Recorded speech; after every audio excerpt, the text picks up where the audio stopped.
रीवा विकास के नए आयाम गढ़ रहा है। रीवा में स्थित हवाई पट्टी से लेकर रीवा रेलवे स्टेशन का विस्तार हो रहा है। रीवा के लोग इस विकास का दिल खोलकर स्वागत कर रहे हैं, लेकिन पिछले दिन हुए विमान हादसा का डर आज भी रीवा के लोगों में है। रीवा के हवाई पट्टी को अब हवाई अड्डा बनाया जाना है और यहाँ ट्रेनिंग एकेडमी भी चल रही है, जो पायलट को विमान उड़ाने की ट्रेनिंग देती है। यह ट्रेनिंग फैजाबाद की फाल्कन एविएशन कंपनी दे रही है और इसी ट्रेनिंग कंपनी का ट्रेनी विमान पिछले गुरुवार की देर रात 11:15 बजे क्रैश हो गया था। विमान पहले पेड़ से टकराया और मंदिर के गुंबद को तोड़ते हुए एक किसान के घर के परिसर में जा गिरा।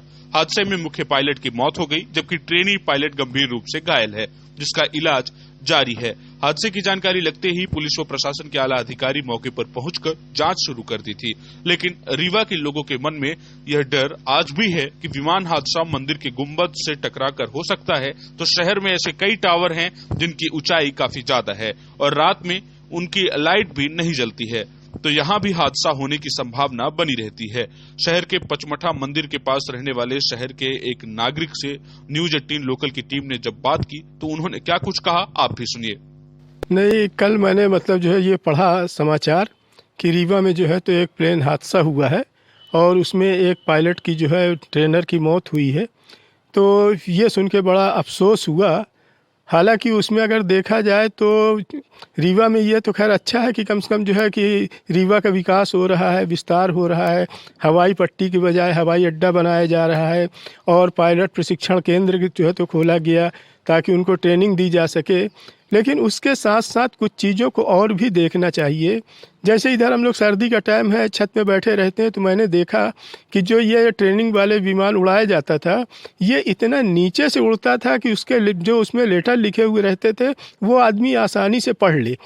और मैं तो यहाँ पचमढ़ा में घोघर पचमढ़ा क्षेत्र में रहता हूँ, तो यहाँ पर मैंने देखा कि इस तरफ चारों तरफ जो है तो टावर, मोबाइल के टावर लगे हुए हैं और उन टावरों में किसी प्रकार का सिग्नल नहीं है, जबकि पहले जो है तो उसमें रेड जो है बल्ब जलाया जाता था ताकि लोगों को पता चल सके।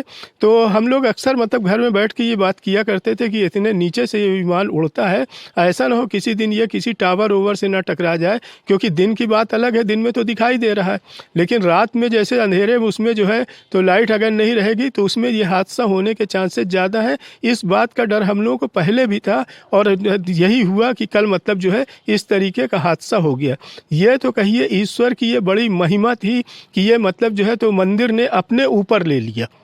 ये ईश्वर की बड़ी महिमा थी, वरना अगर यही चीज़ मान लीजिए शहरी क्षेत्र में, जैसे घरों के ऊपर भी बहुत सारे टावर लगे हुए हैं, तो अगर शहरी क्षेत्र में यहाँ कहीं पास सिटी के अंदर अगर किसी उसमें टकराता तो बहुत बड़ा हादसा हो सकता था। तो मैं इसके माध्यम से ये प्रशासन से चाहूँगा कि जो है इसमें खास करके जितने भी इस तरीके के टावर लगे हुए हैं उन टावर में जो है तो सिग्नल यानी रेड लाइट जो है तो वो रात में चलाई जाए।